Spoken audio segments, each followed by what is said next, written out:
The studio lights blazed brightly, the cameras rolled, and the audience inside the View waited with buzzing excitement. They weren't expecting fireworks that day at least, not the kind that would soon unfold. The guest was none other than Blake Shelton, country music superstar, television personality, and someone known more for his laid-back charm than public confrontation. But when Blake walked onto that set, wearing his trademark cowboy hat and easy grin, no one could have predicted the storm about to ignite. At first, it was just as fans expected. The applause was loud, the cheers echoed across the studio, and Blake's confident energy filled the room. He looked relaxed, ready to joke around, ready to plug his latest music project, maybe even share some fun behind-the-scenes stories. The segment was supposed to be lighthearted country charm meets daytime talk banter. But seated across from him was Behar, a host with a reputation for sharp wit and cutting remarks, especially when her guests expressed views she didn't agree with. Blake had barely settled into his chair when Joy's tone shifted the atmosphere. Instead of a friendly opener, she fired off a remark about his recent comments on small-town values. Her words carried a sarcastic edge, and though they were wrapped in a smile, the tension was unmistakable. Blake chuckled politely at first, brushing it off as banter. But the second line landed harder, painting him as someone who saw city people as less American. That wasn't a throwaway jab it was a challenge. And everyone in the room felt it. The crowd murmured uneasily, sensing the tension rising. Whoopi Goldberg, sitting nearby, attempted to steer the discussion back to safer ground. She asked about Blake's upcoming tour, trying to reset the tone. But Joy wasn't finished. She leaned forward, her body language signaling that this wasn't going to be a light conversation. For Blake Shelton, the choice was clear. Ignore the jabs and keep smiling, or push back. And true to his Oklahoma roots, he didn't take kindly to anyone questioning his authenticity. The spark had been lit. The audience could feel the air grow heavier, charged with anticipation. Something was about to happen. Something explosive. And it did. Asterisk. The studio's energy shifted the moment Joy Behar pushed harder on her point. What began as playful banter was quickly unraveling into something sharper, more personal. She accused Blake of romanticizing small-town values in a way that, according to her, dismissed the struggles of people living in big cities. "So, are you saying the rest of us don't have values?" she pressed, her voice carrying an edge that cut through the studio's atmosphere like a blade. Blake adjusted himself in his chair, the grin fading into something steadier, more controlled. "That's not what I said," he replied firmly, though still calm. He explained that when he talked about small-town values, he meant community neighbors helping neighbors, people working hard not just for themselves, but for each other. It was about honesty, hard work, and roots. But Joy wasn't done. She leaned in closer, eyebrows arched, almost daring him. "Sounds to me like you're saying city folks don't care about their communities." "That's insulting, Blake." The audience gasped softly. A few nervous chuckles rippled through the room, unsure whether this was scripted drama or a real argument spiraling out of control. Whoopi Goldberg jumped in again, trying to defuse the situation. She pivoted to ask Blake about his upcoming music tour, smiling warmly, hoping to ease the tension. But Joy cut her off, circling right back to her attack. "You live in Los Angeles now, don't you? Or Nashville? Big houses, big parties, red carpets. You've got all the luxuries of city life, Blake, but here you are lecturing America about how great it is to be Isn't that a little hypocritical?" This time Blake didn't laugh. His eyes narrowed, his jaw tightened, and the easygoing country singer disappeared. "I grew up in Ada, Oklahoma," he shot back, his voice louder now, commanding the room. "My family didn't have much, and everything I sing about comes from real experiences. That doesn't change just because I bought a house in another zip code." The audience erupted into applause, some cheering him on, others gasping at the clash. Tension hung heavy, every word a spark, threatening to ignite a full-on blaze. Even the stage crew shifted nervously, sensing the battle lines being drawn. The light-hearted interview was gone. This was no longer entertainment, it was war of words, live an uncensored asterisk by now. The tension on the View set had reached a boiling point. What started as a simple back and forth was quickly transforming into a live showdown. Joy Behar, unwilling to back off, pressed her advantage. She folded her arms, leaned back in her chair, and with a smirk asked, "So Blake, are you the spokesperson for real America now? Or just cashing in on nostalgia while living the Hollywood dream?" The remark landed hard. The audience reacted instantly, half gasping, half murmuring in shock. Some even laughed nervously, not sure whether they were watching entertainment or a genuine feud unravel before their eyes. Blake leaned forward, his cowboy hat casting a shadow over his eyes. His voice was steady, but the fire behind it was unmistakable. "I'm not pretending to be anything, Joy. I've always been open about who I am. I don't need to play a character to sell records." Joy shot back quickly, not missing a beat. "Oh, please. You're selling an image just like every other entertainer. Don't come here acting like you're above it all." At this point, even the co-hosts around the table shifted uncomfortably. Sunny Hostin and Sarah N. exchanged worried glances, while Whoopi Goldberg muttered, "All right, let's keep it civil here." But their attempts at control only highlighted how far the segment had spiraled out of hand. Blake straightened up, his Oklahoma drawl cutting through the tension. "You want to talk about image? Fine. But don't sit there and mock the people who raised me, who still live honest lives without needing to sit in front of TV cameras every day, tearing others down." The crowd erupted cheers from Blake's supporters, but also a wave of shocked gasps from others. Security staff began to move subtly closer to the stage. Sensing that things were getting dangerously heated, Joy's smile faltered.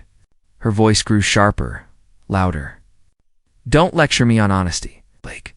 You've built a career off pretending to be some small-town hero while living like the rest of us you criticize. That's hypocrisy, and America deserves to know it." Blake didn't flinch. He placed his hands flat on the table, looked directly at Joy, and replied, "No. What America deserves is a real conversation. But all you've done is twist my words into insults? That's not debate, that's disrespect." The studio audience was on edge, leaning forward in their seats. This wasn't just an interview anymore. It was a battle of pride, identity, conviction, and eviction. And neither side showed any signs of backing down. Asterisk, the tension on set had reached its breaking point. The audience was silent now, hanging on every word, knowing something unforgettable was about to happen. Joy Behar leaned forward, her tone sharp as a blade. "You sing about small-town honesty, Blake, but let's be real, your life is built on wealth and privilege. You're selling fake patriotism, and people deserve to know the difference." The crowd gasped, and a few audible boos rose from the back rows. Even the co-hosts froze, their attempts to mediate having completely collapsed.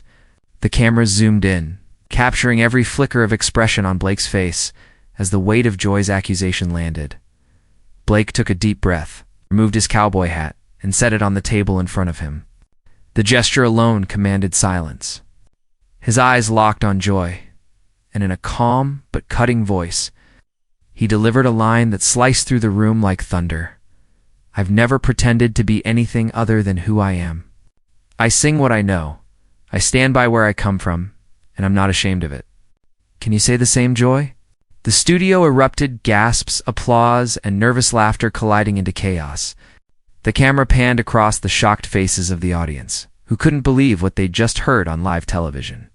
Joy stiffened, her smile vanishing, her eyes wide with anger. For the first time in the entire exchange, she was speechless. Whoopi Goldberg raised her hands, trying desperately to regain control of the show. All right, let's take a breath here." She pleaded, but the damage was already done. The confrontation had reached its peak. There was no easy way back. Blake leaned back in his chair, his voice steady, but burning with conviction. "I don't come on shows like this to be insulted. I came here to talk about music, about life, about real people. But all I've gotten from you is mockery? That's not a challenge, it's just disrespect." The audience roared in reaction, some standing to clap, others too stunned to move. The atmosphere inside the studio was electric, like a storm had passed through. It was no longer a talk show segment, it was history in the making. Everyone knew it. This was the moment that would be replayed. dissected and debated for weeks to come. And in that instant, Blake Shelton had turned the tables, leaving Joy Behar with no comeback. Asterisk. The studio was buzzing like a live wire, the audience torn between shock and applause after Blake's cutting remark. Joy Behar, usually quick with a comeback, sat frozen for a moment. Her trademark smirk had vanished, replaced by a tight expression of frustration. She opened her mouth as if to respond, but the words wouldn't come. The silence was louder than anything she could have said. Blake, sensing the weight of the moment, leaned forward and spoke with a calm, unshakable tone. "I didn't come here to be insulted, Joy. I came here for a conversation. But this isn't conversation's a circus, and I won't be a part of it." Gasps rippled through the audience. Joy's eyes widened and she shifted uncomfortably in her seat. She tried to fire back, her voice louder this time. "If you can't handle tough questions, maybe you shouldn't be here." But Blake didn't even flinch. He stood up slowly, towering over the table, his presence commanding the entire room. He placed his cowboy hat firmly back on his head, adjusted his jacket, and looked straight at the audience. "This isn't about tough questions. It's about respect.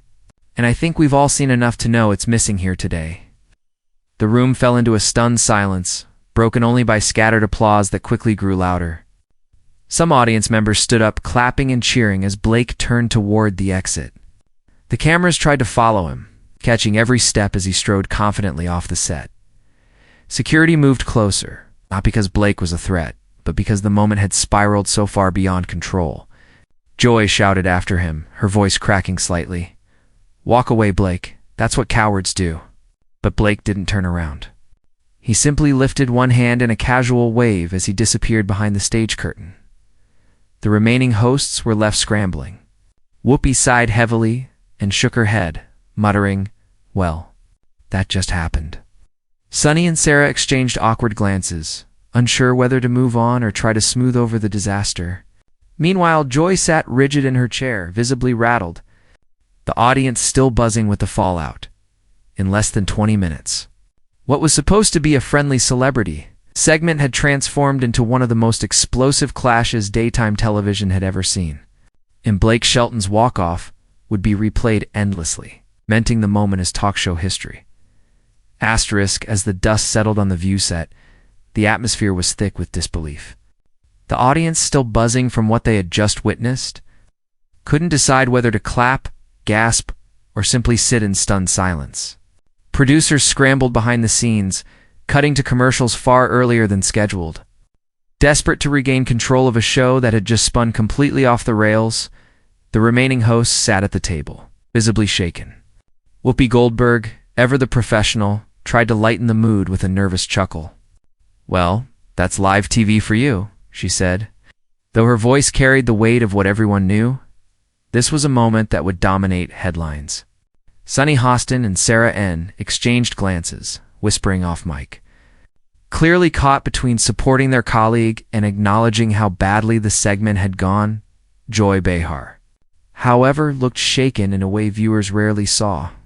Her reputation as a sharp-tongued, unflinching commentator had taken a hit. For once, she wasn't the one leaving her opponent speechless. Blake Shelton had managed to turn the tables in spectacular fashion. Cameras caught her trying to compose herself, forcing a smile that never quite reached her eyes. Meanwhile, backstage, Blake Shelton walked calmly through the corridors, his expression unreadable. He wasn't storming off in anger, he was making a point. To him, walking away wasn't weakness. It was a refusal to be part of a conversation that had turned into pure hostility. And whether people agreed with his stance or not, the audience knew one thing. They had just seen something raw and real in a space usually scripted and polished. By the time the show returned from commercial break, social media was already ablaze. Clips of the exchange were being uploaded, dissected, and shared across platforms at lightning speed. Hashtags like hashtag Blake vs. Joy, hashtag The View Meltdown, and hashtag Blake Walks Out were trending within minutes. Fans argued fiercely online. Some praised Blake for standing up for himself and his values, while others sided with Joy, accusing him of dodging accountability. One thing was clear. This clash had gone far beyond daytime TV. It had become a cultural flashpoint, the kind of moment that fans, critics, and commentators would debate for weeks. And for Blake Shelton, whether it was controversy or credibility, one truth stood firm. He had left his mark. Asterisk, if you've made it this far, then you already know this wasn't just another celebrity gossip clip. What we saw today between Blake Shelton and Behar wasn't only a clash of personalities, it was a glimpse into how unfiltered, unscripted moments can change the way we see our favorite stars. That's exactly the kind of raw, unpolished truth we bring you on Talk Show Intel. But here's the thing. Moments like these fly by fast. If you blink, you'll miss them. That's why we're here, to break them down, to give you the behind-the-scenes energy and to bring context that the mainstream usually skips. Whether it's a fiery celebrity debate, an awkward walk-off, or those laugh-out-loud slip-ups the networks don't replay, we've got you covered. So if you love being the first to know what really happened, if you enjoy digging into the drama behind the cameras, and if you want to catch the kind of stories people will be talking about tomorrow, you're in the right place. Do this right now. Hit that subscribe button so you never miss an update. Smash the like button if you think Blake's reaction said more than words ever could.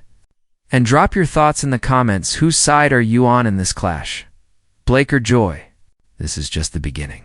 Trust me, the stories only get wilder from here. Welcome to Talk Show Intel, where celebrity talk meets unfiltered drama.